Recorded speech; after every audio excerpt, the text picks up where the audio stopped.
Mateo 14, dice la palabra,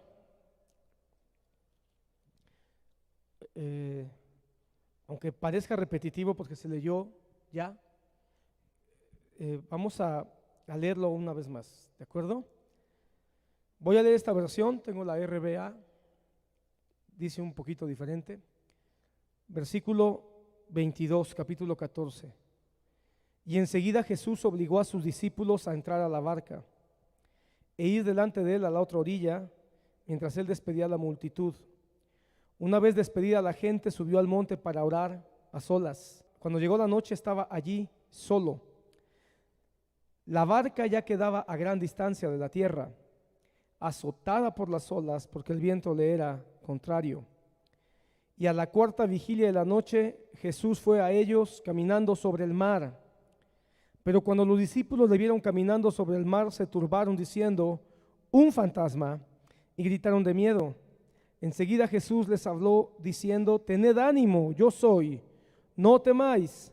Entonces le respondió Pedro y dijo: Señor, si eres tú, manda que yo vaya a ti sobre las aguas. Y él dijo: ven.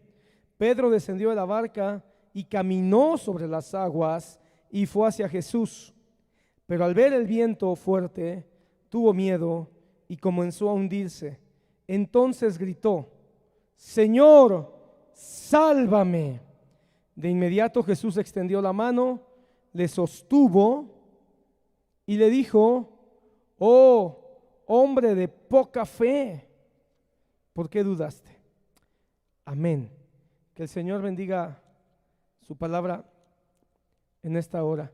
Hermano, estamos muy preocupados por la juventud. ¿Y sabes por qué estamos preocupados por la juventud? Porque Satanás siempre ha querido jóvenes. Todas las generaciones, en todas las épocas, obviamente por razones, creo que más que obvias, la juventud ha sido un blanco de todas las personas. Los políticos, los poderosos quieren jóvenes para que ellos sean los que manden a la guerra, por poner solo un ejemplo, ¿verdad? Y también Satanás quiere a los jóvenes para que los jóvenes sean los que provoquen las revueltas de cada generación. Y es obvio que el Señor Jesús, que Dios está interesado en jóvenes. Esto es una realidad, hermano, bíblica. El Señor siempre ha llamado jóvenes. Si nosotros ponemos un balance de qué edad tenían aquellos que el Señor fue llamando a lo largo de su vida, aún Abraham, hermano, aunque fue llamado a los 80 años, era joven comparado con todos los años que él vivió, ¿verdad?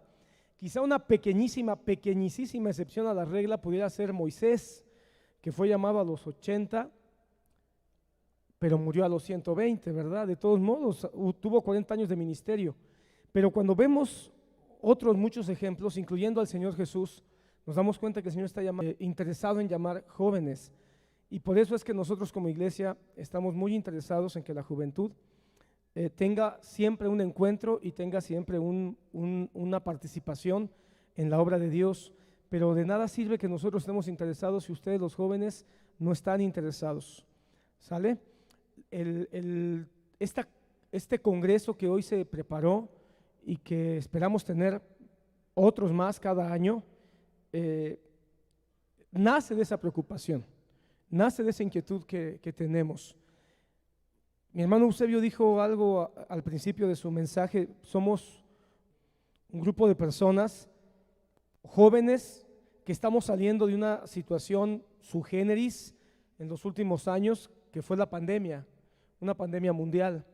Y esa pandemia agregó muchas situaciones sociales, muchas situaciones culturales, muchas situaciones de pensamiento, de forma y de carácter.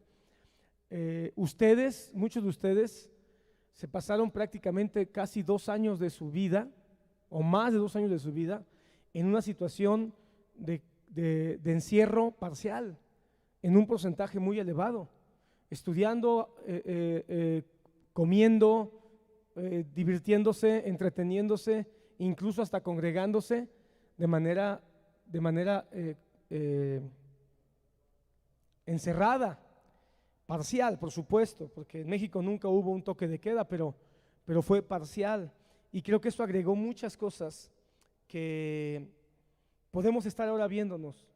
Quizá esta sensación de resistencia, quizá esa sensación de pereza, quizá esa sensación de indiferencia, en parte ha sido alimentada por esta pandemia que estamos viviendo, pero la pandemia ya se está yendo.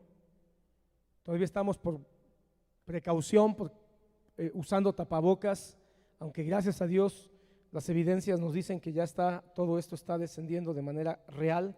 Vienen otras pandemias, vienen otras batallas, vienen otras afectaciones a la humanidad, y como jóvenes ustedes también deben de estar alertas que vienen otro tipo de afectaciones.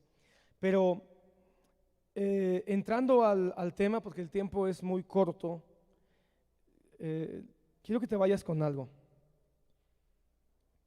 Y te voy a pedir que me prestes tu mente y que me prestes tu cerebro, por favor. Y la mejor manera en que me lo vas a prestar es poniendo atención.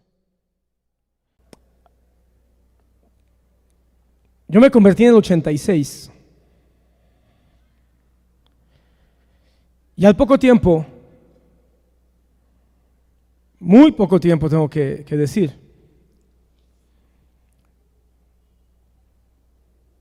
empecé a escuchar de vientos de peligro contra la iglesia y vientos de peligro contra la juventud. Casi te pudiera decir que muy poco tiempo después de que yo conocí al Señor, comenzaron las historias de terror acerca de los peligros que se levantaban contra la iglesia. Y en aquel entonces, hermano, esos peligros se vislumbraban como algo que estaba acechando a la juventud de aquel tiempo. Pero nunca imaginé que esos vientos se iban a convertir en una tormenta y que eventualmente se iban a convertir en un huracán. Porque tú sabes que todos los vientos comienzan despacio, ¿verdad que sí? O pueden comenzar despacio. Incluso hasta pueden ser agradables los vientos. Hay momentos donde las ráfagas de viento se sienten muy agradables, muy refrescantes, ¿verdad? Sentir que vuela el cabello, sentir que la frescura del viento atraviesa nuestra piel. El viento puede ser agradable. Sin embargo, cuando el viento puede subir de intensidad, el viento puede comenzar a golpear, y eso ya no es muy agradable. Cuando el viento empieza a golpear la cara, hermano, uno empieza a sentir que ya no es el aire que sopla, sino que empieza a sacudir los cachetes, ¿verdad? Las mejillas, y empieza a aventar piedritas y empieza a aventar polvo. Eso ya no es agradable. Pero si ese viento todavía toma más fuerza, ese viento puede provocar que nos desestabilicemos, que perdamos el equilibrio. Yo no estuve en ese viaje, pero hace también ya mucho tiempo un grupo de jóvenes de aquí de la iglesia viajó, la única ocasión que viajamos a Guatemala a una actividad de jóvenes, y cuentan ellos que pararon, el autobús paró ahí en la famosa, ¿cómo se llama esta? La Ventosa. Paró ahí el camión, bajaron a comprar, a comer, al baño, y cuando ya iban a regresar al autobús, ya iban todos de regreso, se vino una ráfaga de viento tan fuerte que todos comenzaron a caminar con dificultad hacia el camión, y hubo una hermana, una señorita en aquel tiempo, hoy ya es una mujer, una sierva de Dios, pero en aquel entonces tenía quizá no más de 20 años, muy delgadita, y cuentan que vino una ráfaga de viento que la tiró, pero no nada más la tiró, sino que comenzó a empujarla, y todos querían ir, pero el viento no se los permitía, y la pobre muchacha daba vueltas con el viento hasta que logró medio afirmarse, y así a gatas caminó hasta llegar al autobús y logró meterse al autobús. Bueno, imagínate, un viento puede provocar eso, nos puede hacer perder el equilibrio y puede ser que caigamos. Pero cuando un viento toma todavía más fuerza, ese viento empieza a romper árboles, arrancar árboles de raíz, y empieza o puede destruir casas. ¿Has visto tú los tornados que arrebatan casas? O seguramente has visto huracanes que tocan tierra y destruyen, hermano, pueblos enteros. Y al otro día, hermano, no se mira más que destrucción. Jalan agua del mar, inundan poblaciones enteras, hacen una devastación terrible. Los vientos, por supuesto, muy intensos, nos dejan ciegos y nos dejan sordos. Yo no sé si tú has estado en un huracán. Yo, gracias a Dios, no. Pero, hermano, un huracán no te deja oír. Produce un sonido constante. El viento tiene sonido y te deja sordo. Y si tú te expones al viento, hermano, el viento, por supuesto, arrastra polvo, arrastra tierra. Si es un viento de un huracán, arrastra agua y te deja ciego. ¿Por qué te digo todo esto, hermano? Porque Pedro, que era un hombre, pero no pienses que era un anciano, era un hombre joven, era un joven que estaba seguramente en una edad muy cercana a la misma edad que tenía Jesucristo, es decir, alrededor de sus 30. Es muy probable que era contemporáneo totalmente de Jesús, así que era un hombre joven. Bueno, Pedro, junto con todos los apóstoles o todos los discípulos que estaban en esta historia, vivieron la terrible experiencia de un viento o de un viento, no puedo quizá decir que huracanado, pero sí un viento que provocó una terrible tormenta. Miramos los detalles, por favor, muy rápido. Quiero que notes, número 1, que el Señor Jesús obligó a los discípulos a entrar a la barca. Así dice esta versión, los obligó. ¿Por qué los obligó?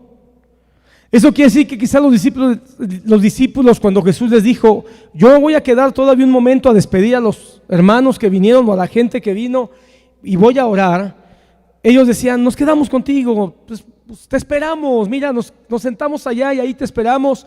Y Jesús dijo, no, por favor, adelántense. No te preocupes, nosotros te esperamos. Miren, por favor, ustedes suban esa barca y vayan, yo los alcanzo. No, Señor, ¿cómo crees que te vamos a dejar solito? Va, que se suban, por favor. Tengo cosas que hacer y ustedes tienen que estar en esa barca. Porque Jesús es Dios. Y el Señor es omnisciente. Y el Señor tiene planes perfectos. Así que Él tiene un plan para ti en este tiempo y en esta generación, en esta época en la que te ha tocado vivir. Nota que eran discípulos. Quiero tener la fe y la esperanza de que ustedes son discípulos, que son jóvenes que están teniendo un encuentro real con Jesucristo. Pero dice que los obligó a entrar a la barca y les dijo que vayan, y vayan delante, que subieran a la barca y que fueran delante de él a la otra orilla, mientras él despedía a la multitud. Una vez despedida, Jesús subió al monte a orar. ¿Por qué no fue inmediatamente a alcanzarlos? ¿Por qué todavía fue al monte a orar? Bueno, por supuesto que Jesús tenía una vida de devoción muy constante con el Padre. Necesitaba orar, sin duda que sí, pero también era una manera de decir, había que hacer tiempo, había que dar tiempo. Todavía no era el momento en que el Señor avanzara hacia el encuentro de sus discípulos. Dios tiene un tiempo, hermano, y tiene un plan, y hay muchas cosas que no entendemos por qué pasan, pero son porque Dios al final tiene un tiempo para todas las cosas que están sucediendo a nuestro alrededor. Cuando llegó a la otra noche, estaba allí solo. Cuando llegó la noche, estaba allí solo, y la barca ya estaba a gran distancia de la tierra. Pero un detalle aquí, que es el que quiero que pongas atención.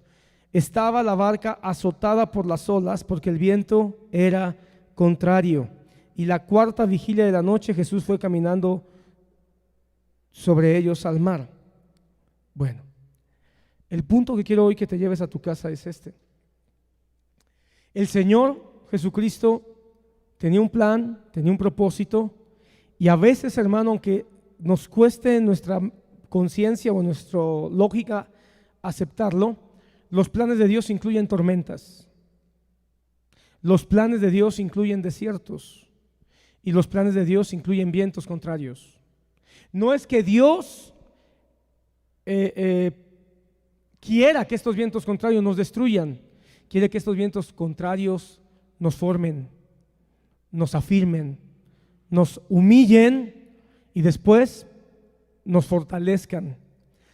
Los vientos contrarios, hermano, van a estar en tu vida todo el tiempo. Y es necesario que los identifiques.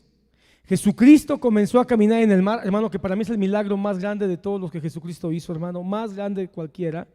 Para mí es el que más me impacta, el que más cuando yo me pongo a pensar en eso, digo, Señor Jesús, eso es algo realmente sorprendente. Más que levantar a Lázaro, hermano. Caminar en el mar, pero es que hay que notar que no era un mar calmado, no era un mar tranquilo. Seguramente tú has visto algunos farsantes, magos que han caminado en el agua. Algunos de ellos muy famosos, David Copperfield, Christian, ¿cómo se llamaba aquel de los? Chris Angel. Recientemente hubo otro inglés que caminaron, uno caminó en una alberca, otro caminó creo que en la orilla del río en Inglaterra. Pero al final, hermano, obviamente hay un truco atrás de eso. Pero si tú observas, han caminado sobre aguas tranquilas, aguas pasivas. Pero Jesucristo, el milagro fue tan grande por el hecho de que Él caminó en aguas tormentosas, con grandes olas, caminar con un mar tormentoso.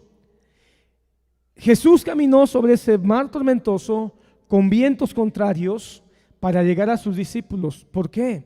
Porque sus discípulos estaban siendo azotados por las mismas olas y por los mismos vientos contrarios que a Él no le afectaban. Pon atención, los vientos y las tormentas que a ti te afectan, a Jesús no. Él es Dios.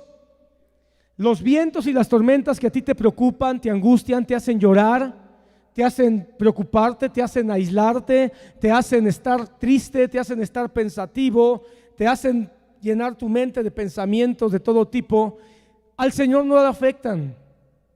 Y cuando en medio de todas esas tormentas y de todas esas olas que se levantan, pareciera que estamos desamparados, Jesucristo va caminando a nuestro encuentro. Eso es maravilloso, hermano. Aún antes de que nosotros oremos para que Él nos ayude, Él ya va a nuestro encuentro. Él ya vino a nuestro encuentro. Hermano, Él vino a nuestro encuentro cuando nos encontrábamos en la tormenta del pecado, con los vientos satánicos que nos estaban impulsando al infierno. Y Jesucristo fue el que vino a nuestro encuentro. Pero esos vientos contrarios, hermano, que hoy nosotros estamos recibiendo, vuelvo a insistir, no empezaron hoy.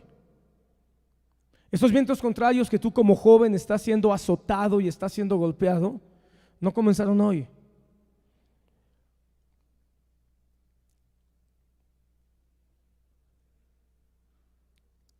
Quizá tú estás recibiendo la herencia huracanada de vientos que comenzaron en apariencia sin tanto peligro y sin tanto riesgo hace muchísimos años, quizás siglos. Pon atención, hermano. Quizá te está tocando a ti vivir ese golpe huracanado de vientos que iniciaron con tus padres o con tus abuelos. Y quizá por eso esos vientos huracanados, aunque los miras peligrosos, quizá muchos hasta se están acostumbrando a ellos. Hoy te quiero hablar, hermano, de cinco olas. Pues vamos a hacer un compromiso. Mientras yo leo, tú abres tus oídos y abres tus ojos. Hagamos ese compromiso. Este libro, hermano, yo lo empecé a leer también poco tiempo después, y pensando en el mensaje del día de hoy y leyendo el pasaje, hermano, cuando yo llegué a este enunciado, la barca ya quedaba a gran distancia de la tierra, azotada por las olas porque el viento les era contrario. Esa fue la frase que golpeó mi corazón. Veo una juventud azotada por las olas porque el viento era contrario. Yo veo una juventud hoy, pero el asunto es que hice un flashback hacia atrás y me di cuenta que la juventud de hace 15 años también estaba azotada por vientos contrarios. Y me di cuenta que otros 15 años atrás, 30 años, la juventud también estaba siendo golpeada por vientos contrarios. Y me fui a mi generación cuando yo conocí al Señor y caí a la cuenta que también había vientos contrarios. Entonces tenemos que llegar a una conclusión a priori. No hay generación de jóvenes en toda la historia de la iglesia que no haya tenido vientos contrarios. Ok, eso es muy simple, eso es muy sencillo. Sin embargo, cuando recordé algunos de los peligros de hace 30 o 40 años, caí a la cuenta que los vientos de hace 30 o 40 años que mirábamos ya como vientos contrarios no tenían las dimensiones destructivas que están teniendo hoy. Cuando uno comienza a ver que viene un viento huracanado, cuando uno lo comienza a ver, tiene tiempo de poner madera en las ventanas, tiene tiempo de quizás subir las cosas que son más valiosas a un primer piso o un segundo piso ante la posibilidad de una inundación. O en el peor de los casos, tiene tiempo de dejar todo y salir huyendo y cambiarse de ciudad a un lugar donde no vaya a llegar el poder del huracán. Pero ¿qué pasa cuando uno nace en el huracán? ¿Qué es lo que estoy diciéndote? Que hace 30 o 40 años, cuando mirábamos que comenzaban los vientos, quizá, hermano, el Señor nos alertó para poner tablas, para poder sacar cosas, para poder renunciar a muchas otras. Pero ¿qué pasa cuando naces en el huracán? ¿Qué sucede cuando hay una generación que nace dentro del huracán? Que no se le avisó que venía el huracán, que no se le avisó con qué poder destructivo venía, sino que sencillamente le tocó nacer en medio de ese huracán. Y yo creo que ustedes son los que les ha tocado nacer en medio de vientos huracanados. ¿Sabes tú que en el terremoto de 1986, que también esa es otra historia, es parte de mi historia de vida como hijo de Dios, pero sabes tú que en ese terremoto de 86, hermanos, se cayeron hospitales, el Hospital Juárez? Yo sé que la mayoría de ustedes no saben de qué estoy hablando. Si tú crees que el terremoto de 2017 estuvo fuerte, hermano, 86 fue una cosa horrorosa. Pero el asunto es que se quedaron atrapados bebés del cunero de esos hospitales. Muchos de ellos, sus mamás se murieron, pero ellos quedaron atrapados en el hospital. Creo que fue el Juárez, hermano. El área de maternidad, hermano, quedó sepultada y hubo muchas historias, desde enfermeras que atrapados con bebés, mantuvieron calientes a los bebés durante varias noches hasta morir, y de bebés que quedaron sencillamente todo el tiempo que estuvieron ahí hasta que fueron rescatados con las piernitas rotas porque les había caído un mueble o una viga y sobrevivieron. Hermano, llegaron, no recuerdo ya los datos, pero fueron bastantes días los que los bebés sobrevivieron sin comida y sin agua. Y una explicación que dieron cuando sacaron a todos estos bebés, como 20 bebés, hermano, lograron rescatar. Una explicación que dieron los especialistas, los psicólogos, fue que ellos nacieron en el terremoto.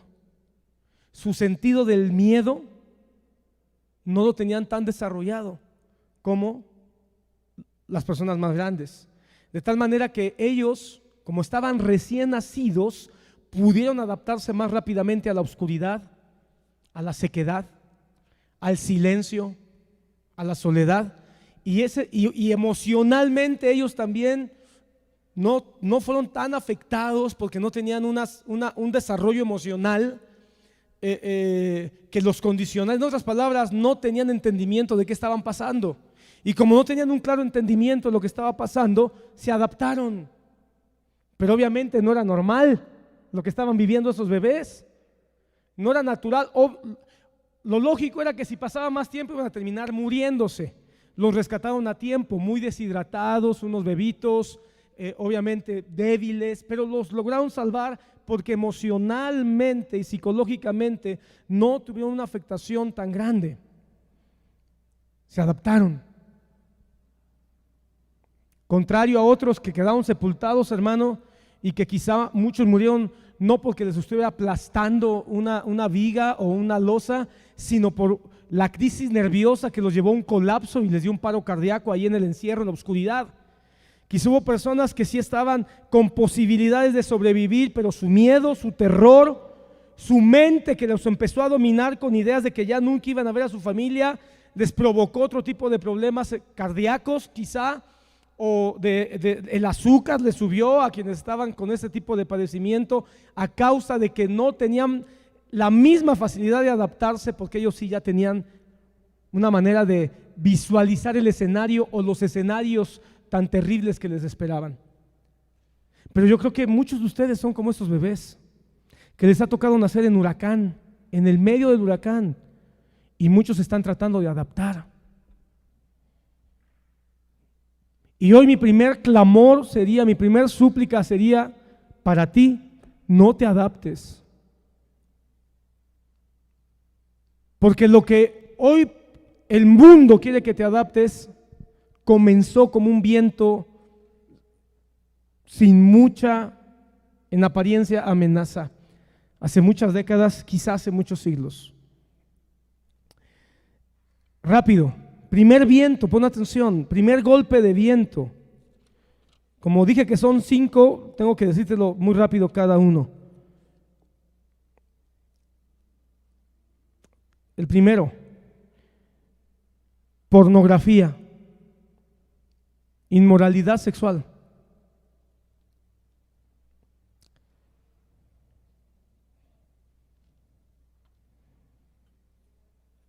Voy a acudir a alguien mucho más capaz que yo para decirlo, para explicar algo acerca de esto.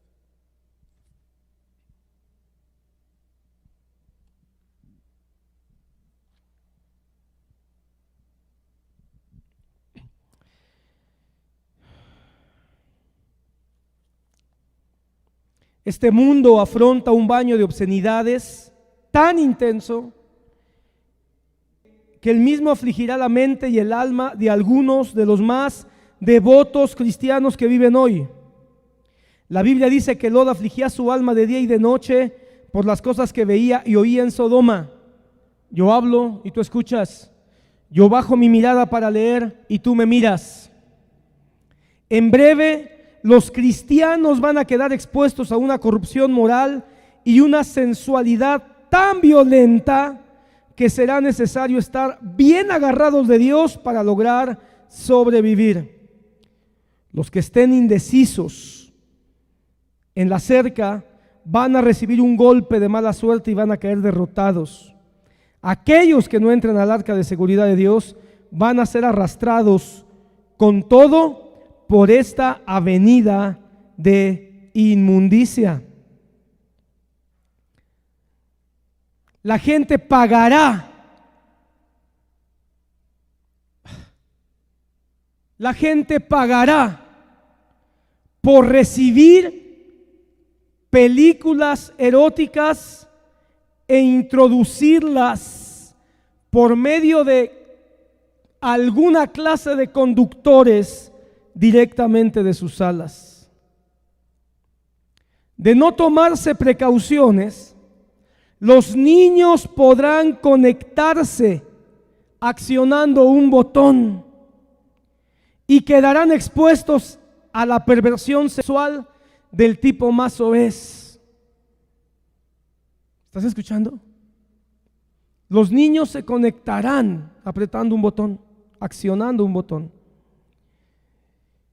Estas películas pornográficas llegarán a ser tan perversas y soeces que el ateísta más liberal se ruborizará y aún los no cristianos comenzarán a quejarse.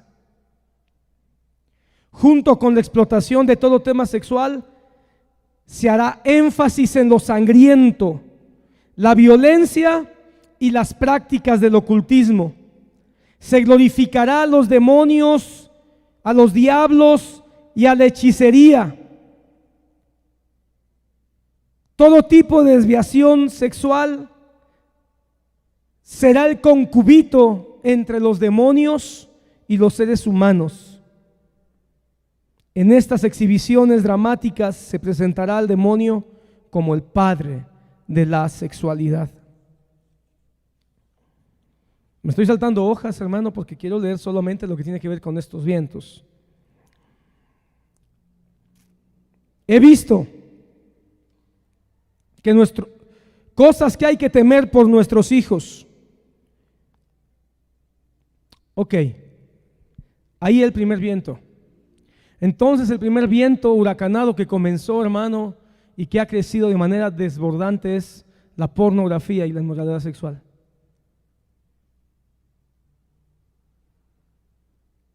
Hay que hablar de esto. Hoy se mira con más naturalidad todo lo que tiene que ver con la perversión sexual y con la pornografía. ¿Cómo estás viviendo ante este huracán? Ya no es un viento, hermano, ya es un huracán. Segundo viento huracanado en el cual te ha tocado nacer: la epidemia del homosexualismo, del movimiento LGTBQ, que por cierto, hermano, están celebrando su mes de orgullo. ¿Y sabes qué dice el proverbio? Que antes de la caída viene el orgullo y la altivez. Cuando alguien se llena de tanto orgullo, hermano, está presagiando una caída horrorosa, hermano. Al respecto quiero leerte.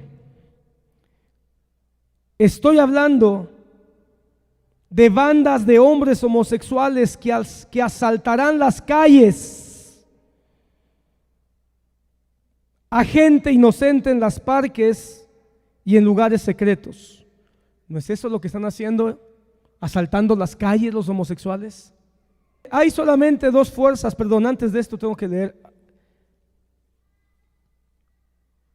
A ver.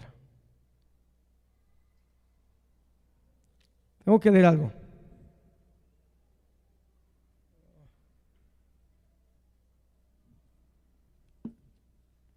Pon atención. Veo a una superiglesia aceptando bajo el pretexto de comprensión a homosexuales y lesbianas entre sus miembros. La jefatura de esta unión de iglesias vindicará el amor de homosexuales y lesbianas, y no solo se le dará buena acogida, sino que lo van a estimular. Se ordenará a ministros homosexuales y lesbianas y se les dará cargos de autoridad en estas iglesias, y serán proclamados como una nueva generación de pioneros que introducen nuevos conceptos de amor y de evangelismo. ¿Por qué estoy hablando de esto? Porque este es el huracán en el que te ha tocado nacer, y temo mucho que te adaptes y te acostumbres a esto. Veo venir en casi todas las ciudades grandes del mundo iglesias de homosexuales y lesbianas que ministran exclusivamente a las necesidades espirituales de su propia clase, con pleno reconocimiento y respaldo de la religión organizada. Se distribuirá literatura de escuela dominical y aún en los planes de estudio que sugerirán a los niños y a los adolescentes que la homosexualidad es una forma normal y aceptable de práctica sexual. Hay solamente dos fuerzas que contienen a los homosexuales, pon atención. Hay solo dos fuerzas que contienen a los homosexuales de entregarse completamente a su pecado. Estos dos frenos son, número uno, el rechazo del que son objeto por parte de la sociedad, y número dos, el repudio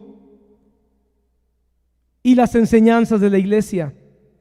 Cuando la sociedad ya no rechace su pecado como algo normal y los acepte plenamente y los estimule en su anormalidad, y cuando la iglesia ya no predique como pecado y los conforte en sus actividades sexuales, ya no existirá ninguna fuerza de impedimento para ellos. Las compuertas estarán abiertas y se estimulará a los homosexuales a que continúen en su pecado. En mi visión he visto que se estaban eliminando estos dos impedimentos. Cuando se llegue a eliminar aquello que se opone, lo que sigue es el caos.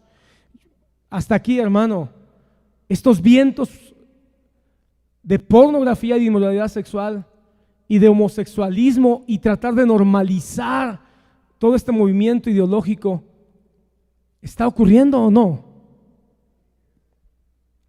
Tercer cosa, apostasía en la juventud. Las normas que rigen entre muchos cristianos se desmoronarán, los divorcios irán en aumento y muchísimos jóvenes simplemente decidirán vivir juntos sin tener que casarse. Una constante barrera de sexo y desnudez por todos los medios de comunicación afligirá la mente y el corazón de los más devotos hijos de Cristo. Esto hará que el amor de muchos jóvenes se enfríe. Los conducirá a la indiferencia y a la infidelidad. Todo esto será la principal causa de una gran apostasía. Serán pocos los que hagan frente a esta inundación de inmundicia, y los mismos serán considerados como que viven atrasados, que no van conforme el paso de la sociedad ilustrada y de una iglesia más apropiada. El aborto fácil, los anticonceptivos y una creciente tolerancia sexual habrá de contribuir a una revolución de inmoralidad, la cual terminará finalmente en un bautismo de inmundicia tan extendido que la mente humana será capaz de admitir todo. He visto a la gente de Jesús, de esta generación, como los últimos cristianos verdaderos. Satanás va a venir como un ángel de luz tan sutil, inocente e indefinible que pocos reconocerán lo que está ocurriendo. Él va a camuflar sus actividades e intentar engañar a los cristianos con tentaciones que son legítimas en sí mismas, pero si se abusa de ella, se tornan reprobables. La tentación número uno para los cristianos será la prosperidad. La Biblia advierte que en los últimos días muchos cristianos serán tibios, ricos, prósperos y no necesitarán nada. Las estadísticas que hicimos ahorita, hermano, en la cuestión financiera, la gran mayoría de los que estamos aquí dijimos que no tenemos problema financiero. No hay nada de malo ni pecaminoso en ser próspero y tener éxito. Muchos de los patriarcas de la Biblia fueron hombres ricos. Abraham era rico. Llegó a poseer 7,000 ovejas y 3,000 camellos. Sin duda Dios no está en contra de la riqueza ni de la prosperidad, puesto que la Biblia dice que Él se complace en la prosperidad de sus siervos. Salmo 35, 27. Sin embargo, veo a millones de cristianos seducidos por la prosperidad. Los cristianos van a ser afligidos por la prosperidad y probados por ella, más que nunca, más aún que la pobreza, los automóviles, la ropa buena, las motocicletas y toda clase de bienes materiales van a ser para los cristianos un impedimento mayor que las drogas, el sexo o el alcohol. Lo vuelvo a repetir, para los cristianos, la ropa buena, los automóviles, los bienes materiales, para los cristianos será un impedimento mayor que las drogas, el sexo o el alcohol. Como jóvenes cristianos podemos decir: no me drogo, yo no me alcoholizo, yo no tengo esos problemas. Pero ¿serías capaz de vivir sin todas las cosas materiales que atesoras? Veo a miles de cristianos apegados a las cosas materiales y obsesionados por ellas. Se hallan tan envueltos en las cosas materiales que se vuelven tibios, obcecados, débiles y espiritualmente desnudos. Aún estando en medio de todo su materialismo, son desventurados, miserables y totalmente desconectados de Dios. Dije que eran 5, ¿verdad? Bueno, 4, perdón, y el quinto es una consecuencia.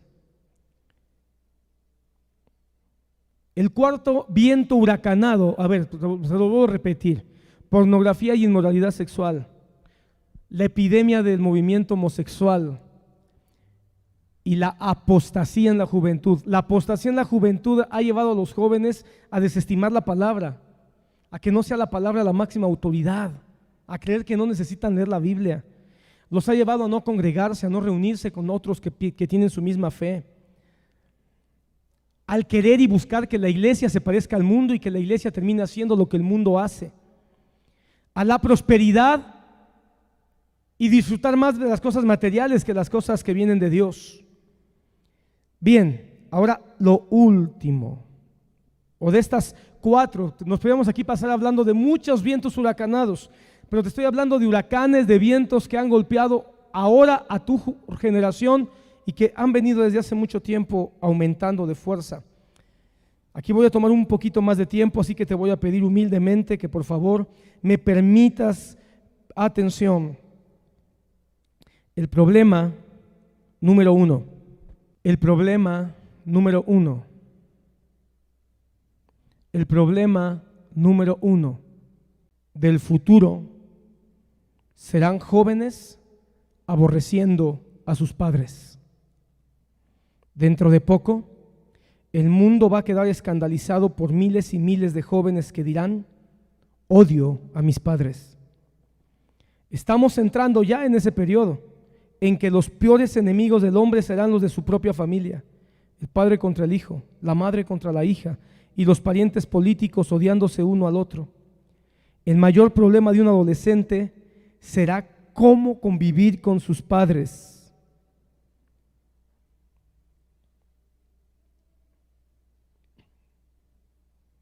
Ya ese odio hacia los padres se está extendiendo como un cáncer por todo el mundo. Los jóvenes que se ven precisados a vivir con padres hipócritas están aprendiendo a odiarlos. Ya no es más un resentimiento de índole inocente que puede pasar con la edad. Es un odio que está haciendo enemigos mortales de los parientes más próximos.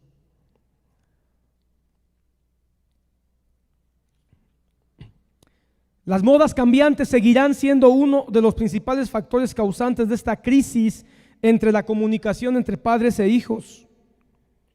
Los padres, confundidos por la rápida marcha del cambio, reaccionarán con una firme disciplina, pero sin mucho amor ni comprensión de sus hijos.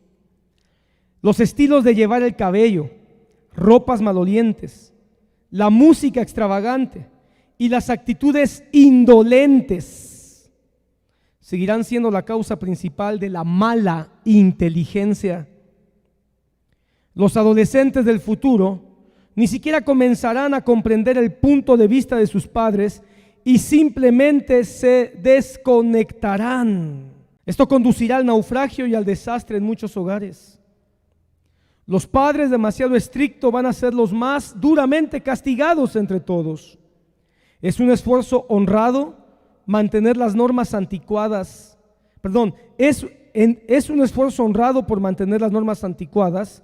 Algunos padres van a encontrar necesario ejercer una gran presión sobre sus hijos adolescentes para conformarlos a las ideas que son correctas. Pero las presiones entre sus propios compañeros serán tan fuertes,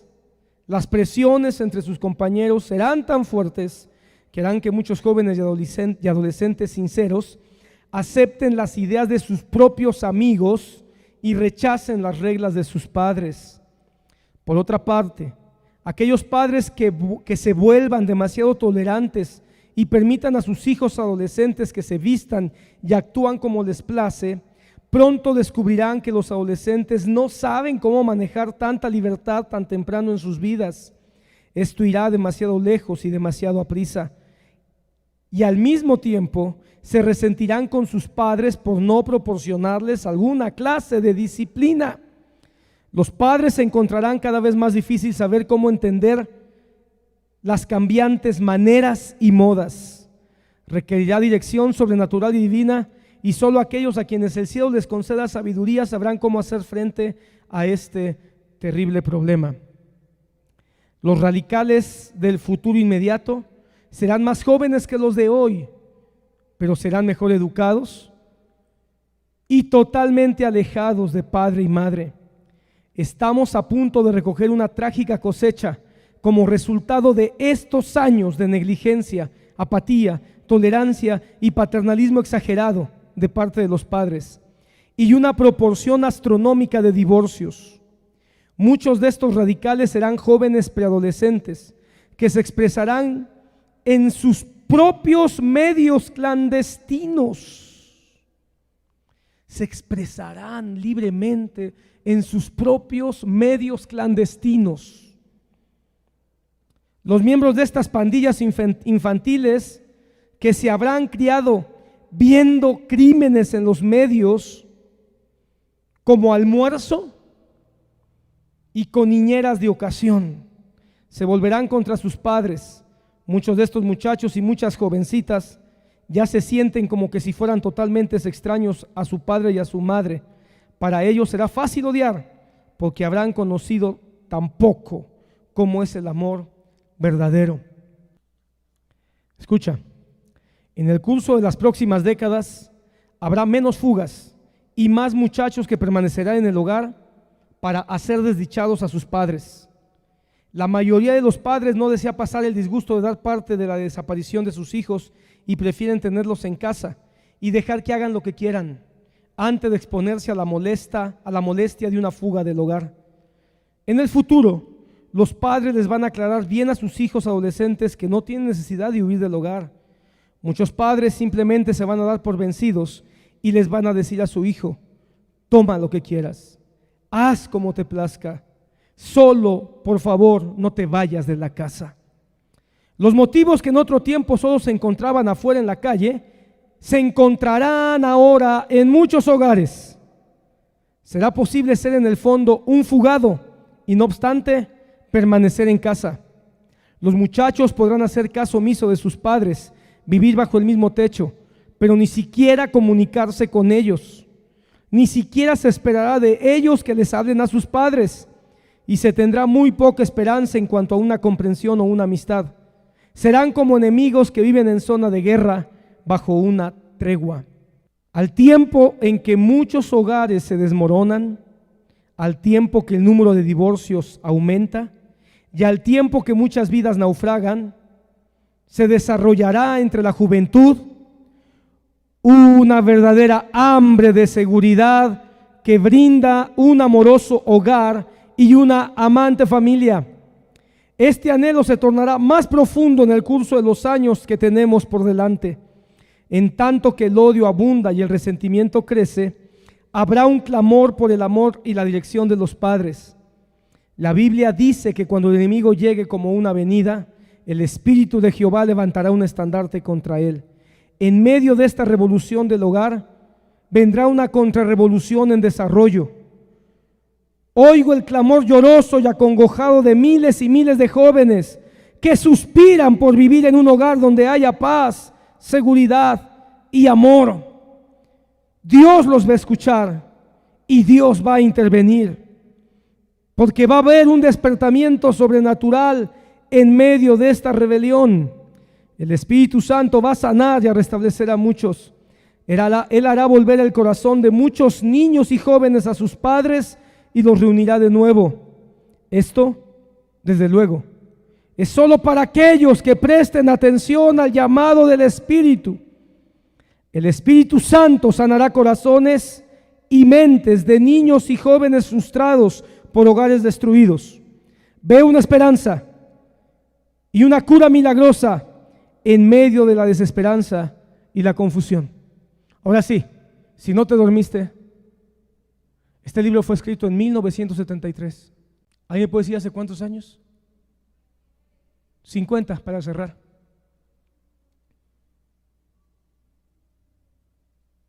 Y lo que para este hombre fueron 5 sueños que no lo dejaron en paz por 5 noches seguidas. Y muchos le dijeron: David Wilkerson, no escribas eso. No escribas eso. Y él dijo: esto soñé, me ha quitado la paz, yo creo que Dios me está hablando algo. Y se atrevió a escribir este libro. Hermano, cuando yo leí este libro en el 88, 87 quizá, quedó sorprendido porque parecía que estaba leyendo algo que no entendía muy bien cómo iba a pasar, pero que empezaba a discernir y a percibir que estaba pasando. Ahora, después de 50 años, es como leer el diario de hoy, palabra por palabra. Cuando David Wilkerson dice en el 73 que no había cadenas de cable, hermano, no había cadenas de televisión privadas, y cuando él dice: muchos pagarán para poder llevar películas a sus casas, y cuando él dice: llegará el tiempo que un niño apretará un botón para poder acceder a la pornografía, él no se imaginaba que iba a haber tabletas ni celulares. Cuando él dice que veo que los homosexuales saldrán y van a invadir las calles, nunca se imaginó que habría un mes del orgullo gay. Y cuando él habló de una apostasía juvenil llena de apatía, llena usó una palabra de insolencia, y cuando él vio una generación de hijos o de jóvenes que no tendrían que irse de su casa para encontrar el pecado dentro de sus propios hogares.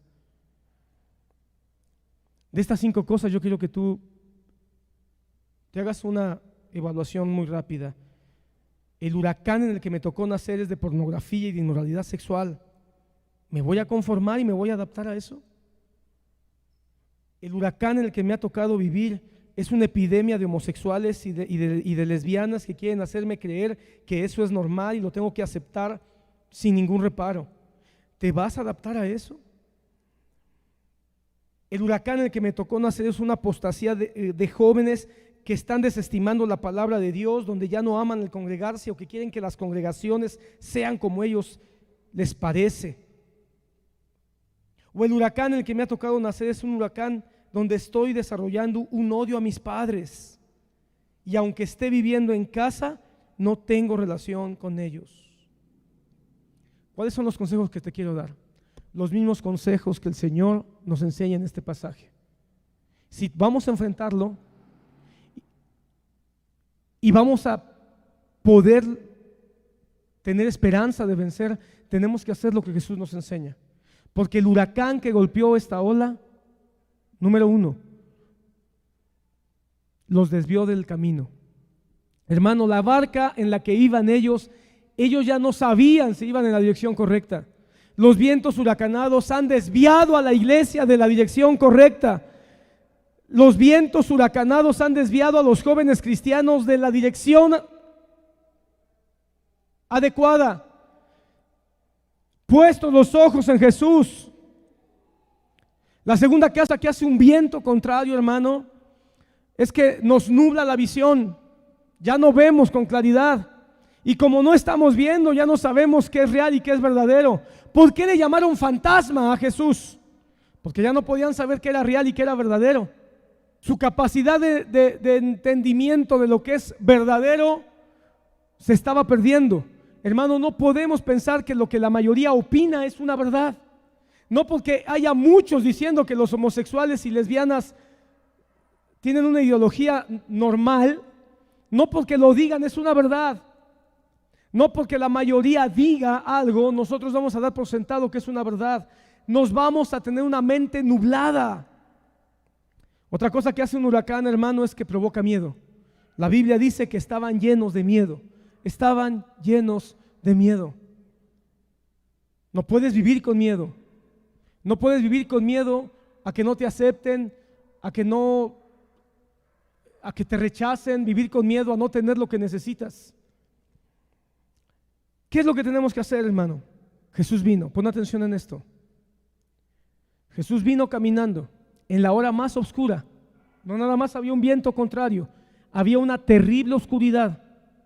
Yo creo que estamos viviendo una época muy oscura, hermano, como iglesia.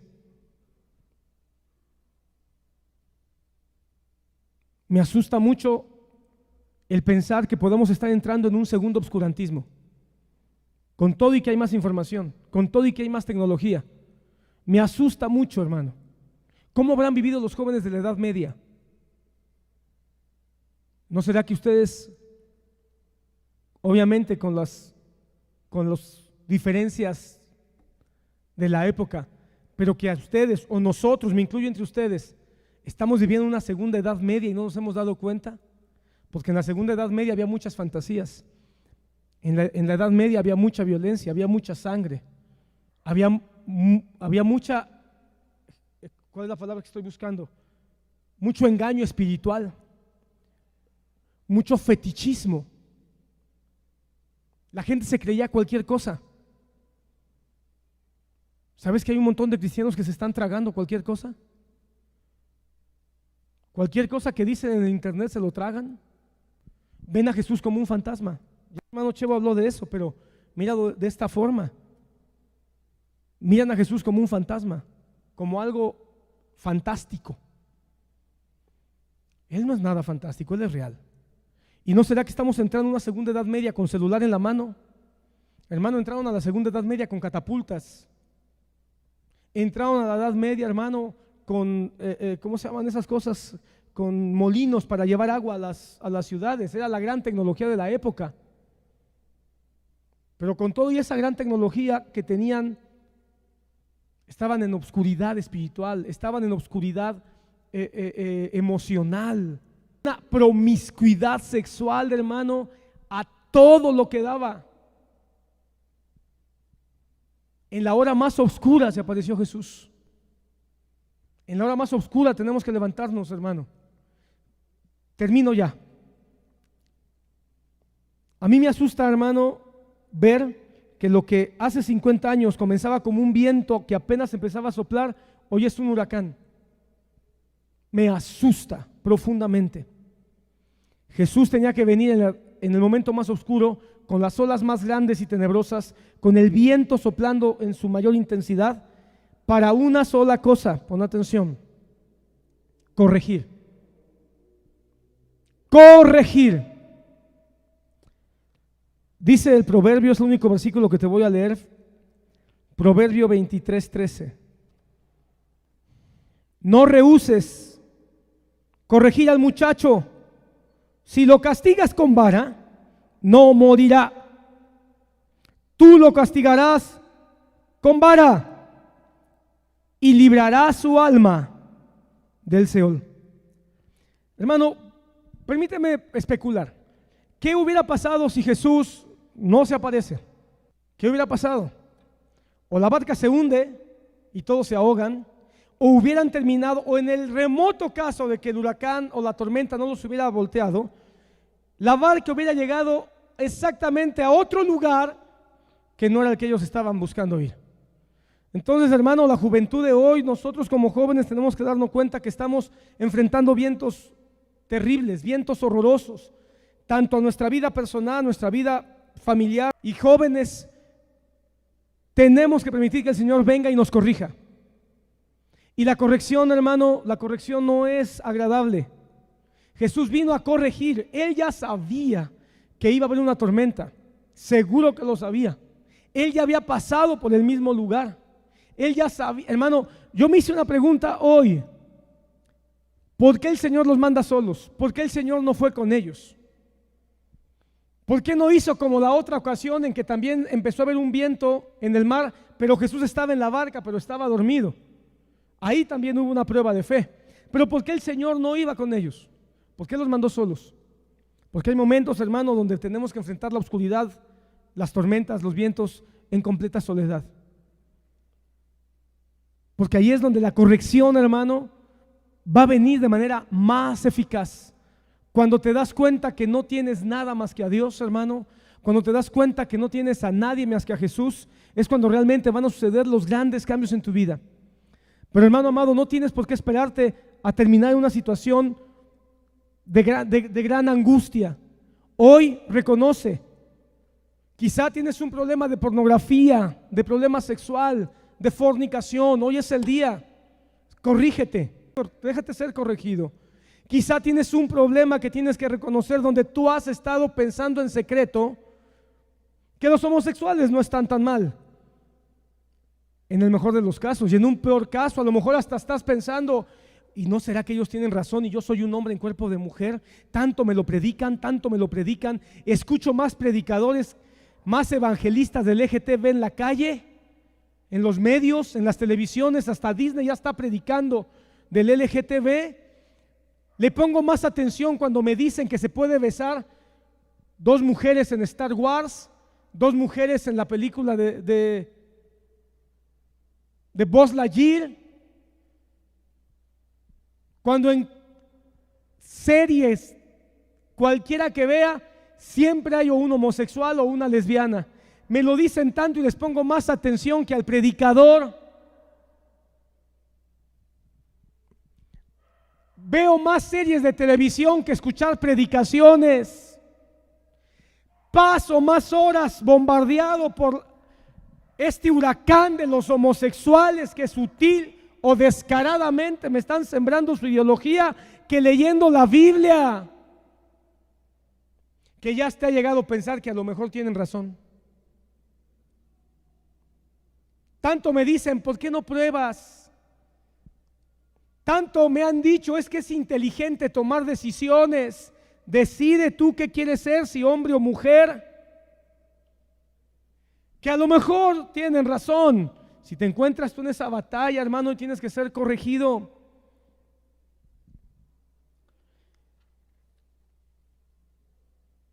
Te llamas cristiano, pero a lo mejor estás apostatando de la fe. A lo mejor hoy has venido a este culto o a esta actividad solo para darte cuenta que eres un apóstata. Ya no cantas, ya no danzas, ya no levantas tus manos, ya no oras, ya no lees la Biblia, ni Biblia traes, pues.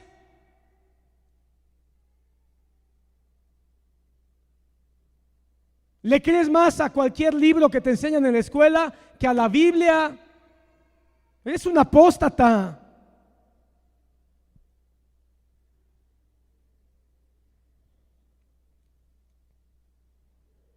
Te preocupas más por la prosperidad material que por la prosperidad de tu alma, de tu espíritu. Eres un apóstata. Te preocupas más por quedar bien con las personas, que te acepten, ser popular, que ser aceptado por Cristo. Eres un apóstata. Justificas tu pecado, justificas tu manera de hablar, justificas las groserías que dices con tus amigos en la escuela. Justificas los sentimientos que te llevan al odio. Eres un apóstata. Y justificas el odio a tus padres porque tus padres son hipócritas. Y justificas la relación o el alejamiento de tus padres porque tus padres no te tratan como tú quisieras, porque no te entienden, porque no te apoyan. Como lo dice el predicador David Wilkerson, a los que tratan de cuidarte y retenerte para que no te vayas de la casa, terminas exigiéndoles o resintiéndote porque no te disciplinan. Y a los que te quieren disciplinar, tratando de decirte qué es lo bueno, qué es lo correcto, qué es lo que deberías hacer, pensar, vestir, actuar, buscar, terminas apartándote porque son demasiado estrictos. Eres un apóstata. Necesitamos reconocer que nos hemos desviado, pero te digo 5 consejos que son los que yo veo en este pasaje de Mateo. Y le pido al Espíritu Santo, voy a hacer una oración, hermano, no nos vamos a ir sin orar, pero le voy a pedir al Señor que no te dé paz hasta que decidas no adaptarte al huracán en el que has nacido, apelando a esa semilla de fe que puede ser que muchos tengan. Y si tú de plano hoy dices, es que yo jamás he tenido un encuentro con Cristo, quizá hoy es el día. Sí, tienes que tomar una decisión. Decidir que el huracán te arranque de raíz como un árbol. Decidir que los huracanes terminen azotándote, golpeándote, destruyéndote como una casa, desintegrándote, inundándote. O permitir que esté la corrección de parte de Dios. ¿Cuáles son mis consejos? Y termino. Número 1, no te bajes de la barca. No te bajes de la barca. Los discípulos estaban muy cansados. Habían remado toda la noche contra la corriente, contra el viento. No sabían a dónde iban, pero seguían esforzándose por mantener la barca a flote. No te bajes de la barca. Solo hay una barca de salvación, se llama Jesucristo. No te bajes de la barca. Solo hay un lugar donde puedes tú ser ayudado, se llama la palabra de Dios. No te bajes de la barca, no te vayas de la iglesia, pase lo que pase. No dejes de congregarte, esto es vital. Alguno de ellos pudo haber confiado en sus propias fuerzas y dijo, yo mejor llego nadando a la orilla, aunque no sé ni dónde esté la orilla, pero ninguno lo hizo. Todos se quedaron en la barca cuando estaba lo más duro del huracán, cuando estaba lo más fuerte de la tormenta. Cuando estaban llenos de temor, no se bajaron. Joven, no te bajes. Segundo, no le creas a tu mente. No te creas tan inteligente, no seas sabio en tu propia opinión. Tu mente te engaña, tu mente te juega bromas, tu mente te miente. No le creas todo lo que ves en internet, ni todo lo que lees, ni todo lo que te dicen en la escuela, ni en el barrio, ni en el trabajo. Ni siquiera, no le creas todo lo que te dice tu familia. No le creas a tu mente. Hoy estamos viviendo donde hay terribles engaños a nivel mental, hermano. No le creas a los fantasmas del LGTB, no le creas a los fantasmas del ateísmo, no le creas a los fantasmas del éxito fácil. No le creas a tu mente. Tu mente puede ser tu peor enemigo. Por eso la palabra dice que sometamos nuestros pensamientos al Señor y llevamos nuestra mente cautiva a Cristo. Hay más salud en una mente que lee la Biblia que en una mente que solamente está escuchando noticias en internet. Entonces, número 1, no te bajes de la barca. Número 2, no le creas todo a tu mente. Tu mente te va a jugar o te va a construir fantasmas. Y los fantasmas es una irrealidad.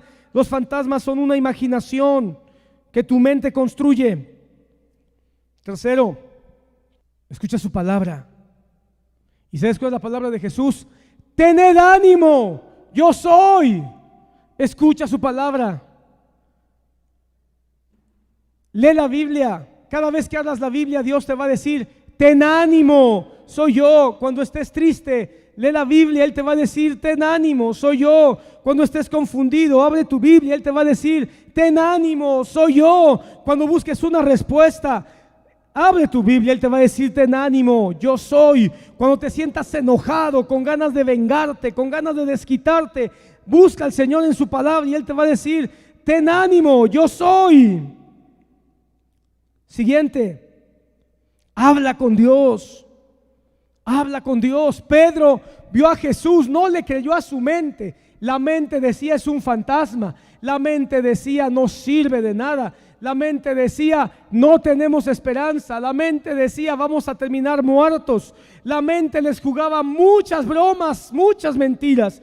Pero Pedro, cuando escuchó la voz de Dios, él también habló y le dijo: Señor, si eres tú. Habla con Dios.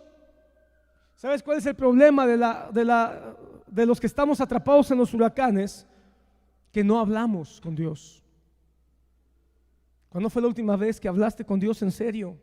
En serio, hermano. No en tu oración por los alimentos, que ya ni para eso oran muchos. En serio decir: Padre, voy a orar. Pedro habló. ¿Tú crees que estaba viendo a Jesús? No, no lo veía. Había un huracán.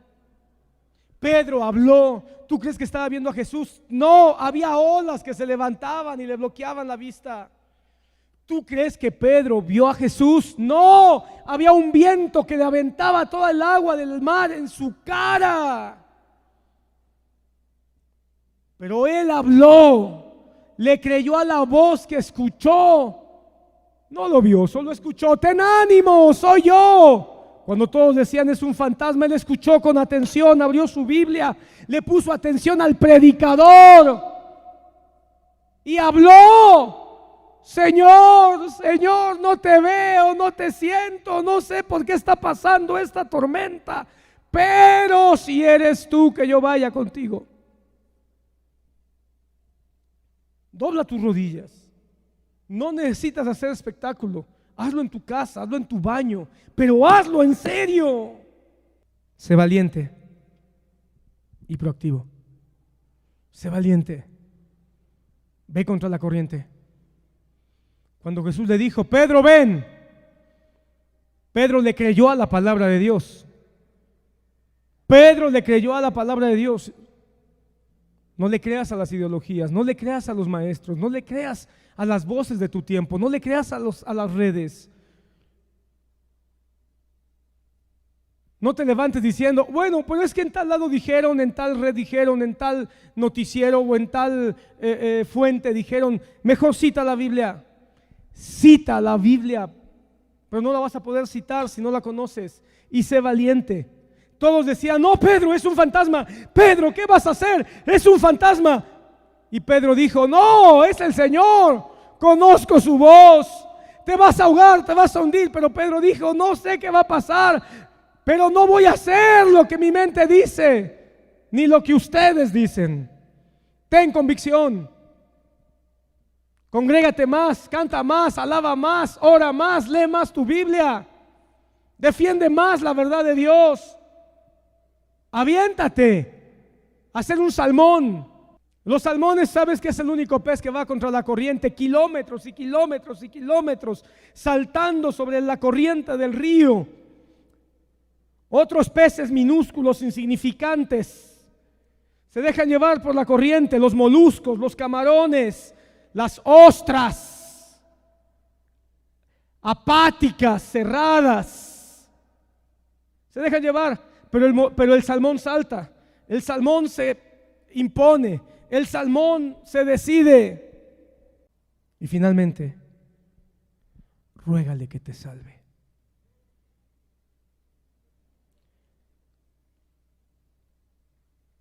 Señor, sálvame, le dijo Pedro cuando llegó con él.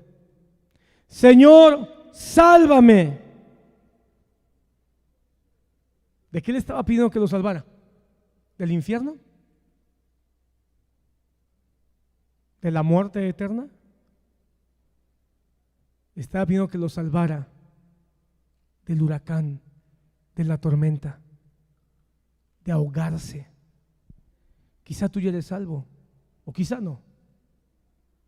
Quizá tú ya aceptaste a Cristo como tu Señor y Salvador y vas camino al cielo, o quizá no.